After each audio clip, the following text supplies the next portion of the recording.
ভারতবর্ষের 4 কোণে মঠ কে প্রতিষ্ঠা করেছিল? এটা খুব ইম্পর্টেন্ট প্রশ্ন, প্রচন্ড গুরুত্বপূর্ণ, পরীক্ষায় বারবার আসে। সেটা হচ্ছে আমাদের শঙ্করাচার্য। ঠিক আছে, আরো ভালো হয় যদি মনে থাকে তোমার আদি শঙ্করাচার্য। এনাকে কি বলা হয়?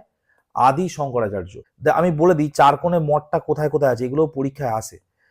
উত্তরে কি আছে? উত্তরে উত্তরাখণ্ড আছে। উত্তরে উত্তরাখণ্ডে তোমরা জানো যোশী মঠ, যোশী মঠটা তোমাদের পরীক্ষায় আসবে, কোনো না কোনো পরীক্ষায় আসবে। তার কারণ কি বলতো?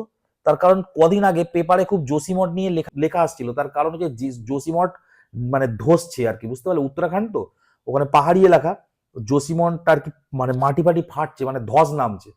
এই জন্য এটা পেপারেও খুব এখন আসে। যোশী মঠ 1 নম্বর। এই সাউথে কি? সাউথ হচ্ছে কর্ণাটক। কর্ণাটকে সিঙ্গেরি মঠ বলে একটা মঠ তৈরি করেছিলেন। পূর্বে কি? উড়িষ্যার পুরীতে গোবর্ধন মঠ আছে না? তোমরা সবাই ঘুরতে যাও গোবর্ধন মঠ। এবং পশ্চিমে গুজরাটে যেখানে কৃষ্ণের আর কি মানে এখন তো আর মানে জলের নিচে চলে গেছে, দ্বারিকা যেটা বলা হয়, সেখানে সারদা মঠ। এই 4টে মঠ কিন্তু কে করেছিল? এই আদি শঙ্করাচার্য। কেন করেছিল জানো? আর এখনো কিন্তু 4টে জায়গায় 4টে শঙ্করাচার্য বসে, এবং যাদেরকে কিন্তু হিন্দু ধর্মের প্রধানমন্ত্রী বলা হয়। সব থেকে বড় লিডার হিন্দু ধর্মের, এদের কি বলা হয়?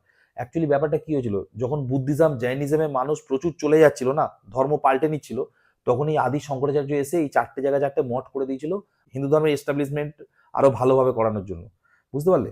এনার একটা থিওরি আছে, সেটা পরীক্ষায় খুব আসে, সেটা হচ্ছে অদ্বৈতবাদ। মনে রাখবে, অদ্বৈতবাদ।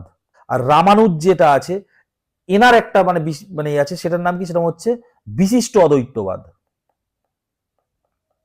বিশিষ্ট অদ্বৈতবাদ, এই দুটো মনে রাখবে। ঠিক আছে, পরীক্ষা কিন্তু আসে।